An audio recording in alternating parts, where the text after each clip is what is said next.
Hola,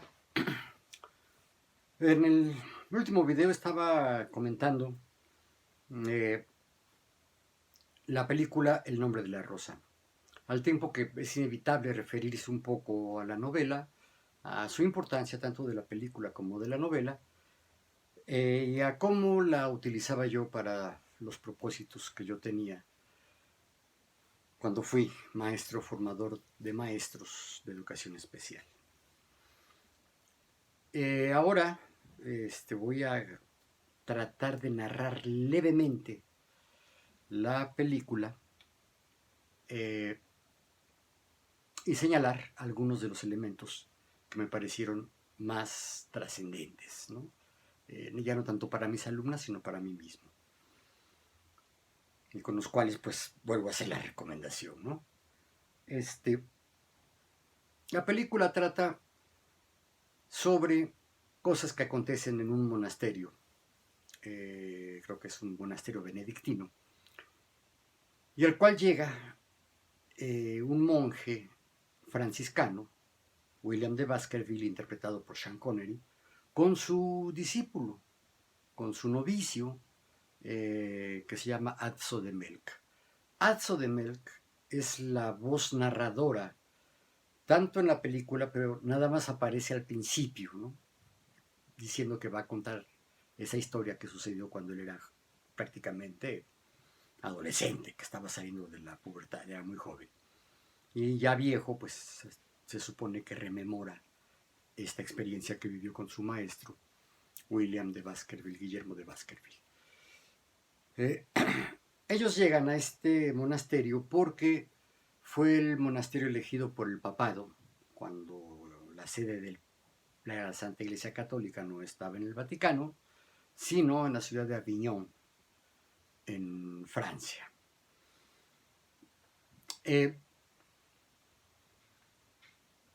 Y lo mandan como adelantado porque habían llegado rumores a los oídos del Papa de que aquí habían sucedido una serie de misteriosas muertes, ¿no? Y desde el principio de la película se da la oposición, el choque, la contradicción entre la explicación religiosa de las cosas y la explicación racional. William de Baskerville va ya con una visión racional. Sir Francis Bacon, también un clérigo inglés anterior a todo esto, las vuelvo a ubicar. La película sucede a principios del siglo XIV, por ahí del 1320 y algo.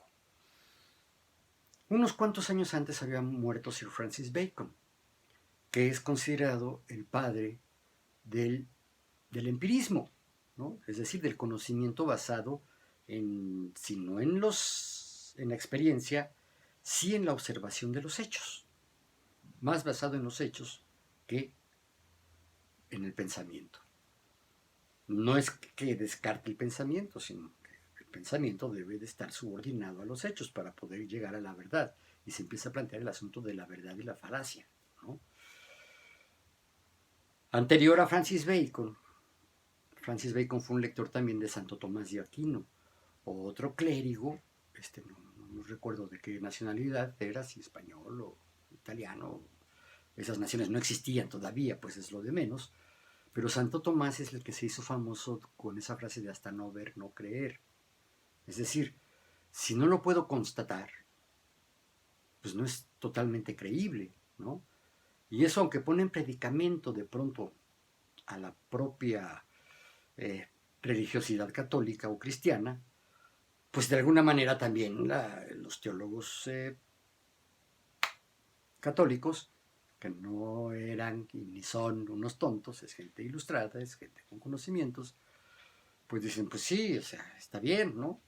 Hasta no ver, no creer, pero tienes que aprender a ver los milagros también, por ejemplo, ¿no? Y las cosas que no se podían explicar, pues eran atribuidas a la voluntad divina. Entonces hay un choque también entre el Dios como un ser voluntarioso, ¿no? Como lo que rige es la voluntad, y el Dios como palabra. Recuerden que algunas versiones de la Biblia empiezan en el Génesis, dice, en el principio fue el verbo, y el verbo es Dios. Es logos, en griego. Y logos en griego tiene doble significado. Por un lado sí es lenguaje, sí es palabra, pero por otro lado también es pensamiento. Por eso es que todas las ciencias, casi todas las ciencias, terminan en logía, ¿no? Que significa estudio o tratamiento intelectual de. Pero también diálogo, ahí está la palabra logos, es la palabra. Entonces hay una contradicción también dentro de la creencia religiosa católica entre el Dios voluntarioso, el Dios que es todo voluntad. Los designios de Dios son insondables, por ejemplo, ¿no? Se dice. Entonces los hombres no tenemos más que acatarlos, ¿no? Esa es una. Y la otra es, no, Dios es logos, Dios también es razón y es palabra. Es la expresión de ese pensamiento. Entonces, claro que unos apuntan, Santo Tomás apuntaba, sí, al Dios como logos y por lo tanto uno como hijo de Dios tenía que entender esa voluntad que se expresaba a través del propio lenguaje divino, ¿no? Pero era más pensamiento y palabra, pensamiento y lenguaje, más que voluntad. Y ahí se abre la puerta al libre albedrío de los seres humanos, ¿no? Del otro lado, pues está la idea de que Dios es pura voluntad, ¿no? La voluntad absoluta, y entonces, pues, Él designa las cosas, Él ordena, Él manda, y no hay manera de cambiar lo que dispone Dios, no lo cambia el hombre, y menos la mujer, ¿no? Es broma. Pero no es tanta broma, ¿eh? Bueno, esta época de lo que sucede en el Nombre de la Rosa, en este monasterio, desde el principio se da este choque. Y son un par de escenitas, ¿no? Van llegando William de Baskerville con Alzo de Melk, sale una comitiva a recibirlos, saben que son también enviados del Papa porque pues, quiere que este hombre, William de Baskerville, de alguna manera descubra qué es lo que está pasando, por qué ha habido tantas muertes. Y es importante, no por las muertes, sino porque el monasterio había sido designado como la sede de un debate que iba a haber entre la orden de los franciscanos y la representación papal. Era Juan XXII, el papa en ese entonces. Pasaron muchos siglos para que hubiera un Juan XXIII, por ahí a mediados del siglo XX.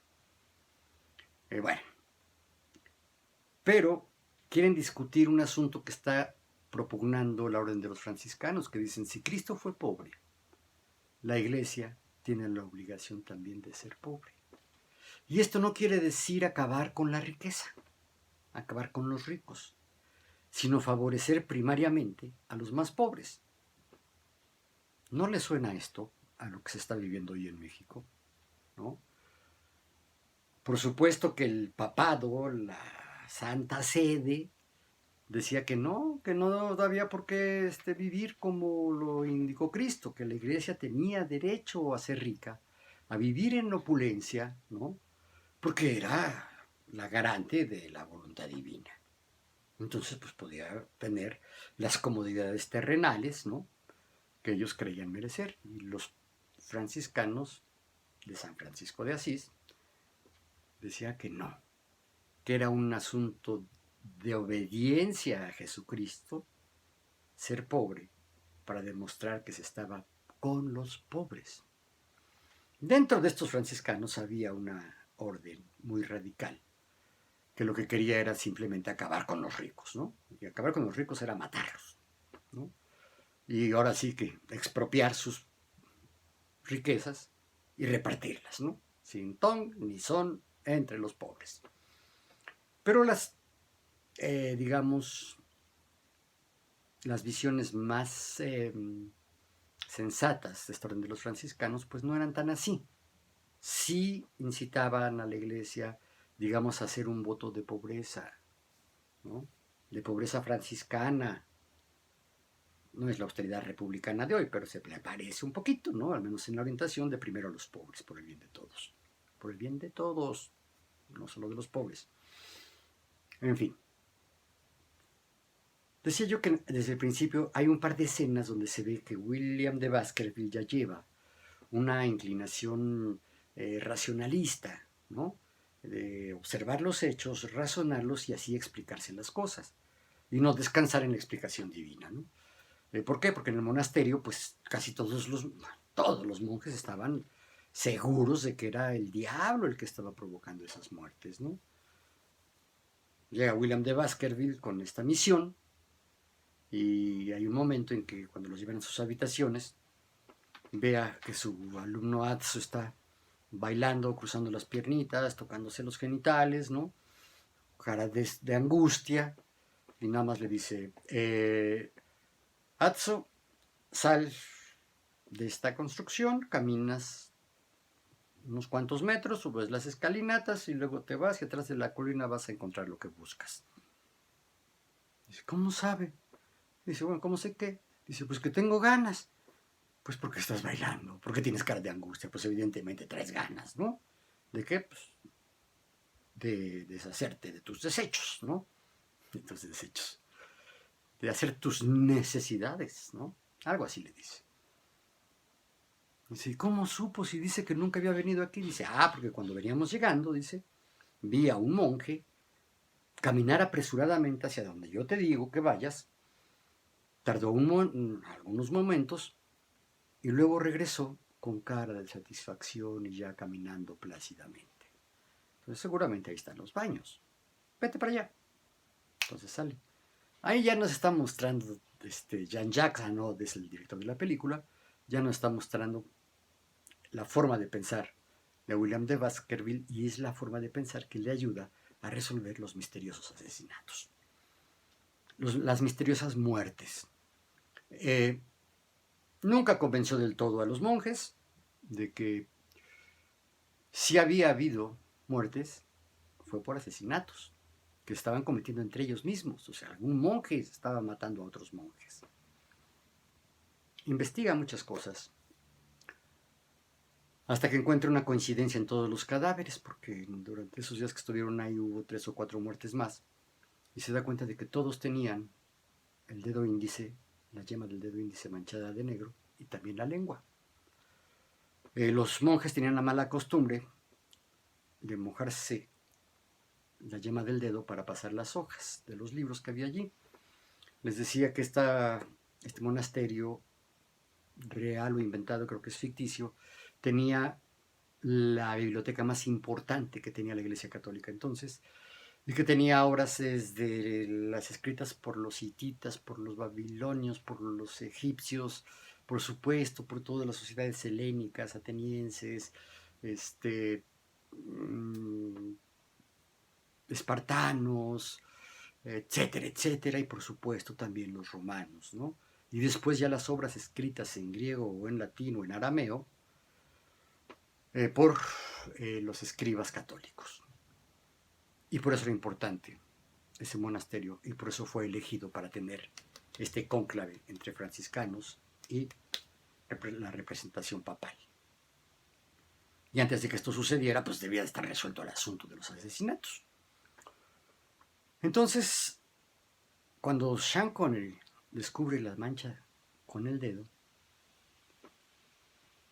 ve algunas hierbas dentro del monasterio y encuentra que hay, no me acuerdo qué hierba que produce un veneno poderosísimo. Entonces, cuando quiere entrar a la iglesia, porque es un amante de los libros y de la lectura, y sabe que hay una recámara secreta o una sala secreta en la iglesia, en la biblioteca, y quiere entrar a la biblioteca para conocerla y para pues también seguir sus investigaciones sobre los asesinatos, y el ayudante del bibliotecario simplemente no le permite entrar. Y sabe que está prohibida la entrada a la biblioteca, o sea, el resguardo de libros. Lo que estaba accesible era nada más lo que hoy diríamos que era la sala de consulta o la sala de lectura, ¿no? Donde estaban, híjole, traductores, intérpretes, dibujantes y sobre todo los escribas, ¿no? Los que estaban copiando a mano, con plumas de ave y tinta, las grandes obras, ¿no? No había imprenta. Entonces, pues imagínense lo que se tardaban. Además eran unos libros muy grandes, hechos seguramente en un papel muy burdo, muy rugoso, ¿no? Muy áspero. Eh, lo que se tardaba en reproducirse un libro. Bueno, pues ninguno de ellos había tenido acceso a esa parte secreta, nada más el abad, el jefe pues del monasterio, de la abadía, el jefe de la biblioteca, este señor Jorge, que era un hombre alto, ciego, blanco, al que le rendían pleitesía porque era de los más viejos, y su ayudante, ¿no? Finalmente logran entrar a la biblioteca y es un laberinto digno de los dibujos de Escher, ¿no?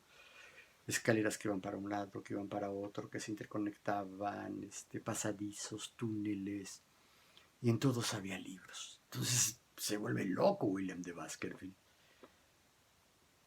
Y hay una escena donde Jorge de Burgos, el ciego, el viejo grandote, que es el encargado de la biblioteca, tiene una discusión con él, ¿no? Porque hay un momento donde están consultando algunos libros en la sala donde se podía estar. Y algo sucede con, ya no recuerdo qué, con alguno de estos escribas que provoca la risa de todos los demás, ¿no? Y todos están riendo pues, sanamente, ¿no? Pues algo le sucedió, fue jocoso, todos se rían. Y en eso entra Jorge de Burgos, un hombre impresionante porque era muy alto, blanco no solo del cabello, blanco también de la piel y blanco de los ojos, ¿no? Supongo que eran, no sé, cataratas, carnosidades, ojos de huevo duro, pues, ¿no? Pero pues el tipo se conocía perfectamente el lugar, ¿no? Entonces andaba sin necesidad de ver nada y andaba perfectamente, ¿no? No chocaba. Entonces entra, no se dan cuenta que entra y ¡pras! Y de un bastonazo rompe un jarrón, asusta a todos y los empieza a regañar, ¿no? Que por qué se ríen. La risa es demoníaca, les decía.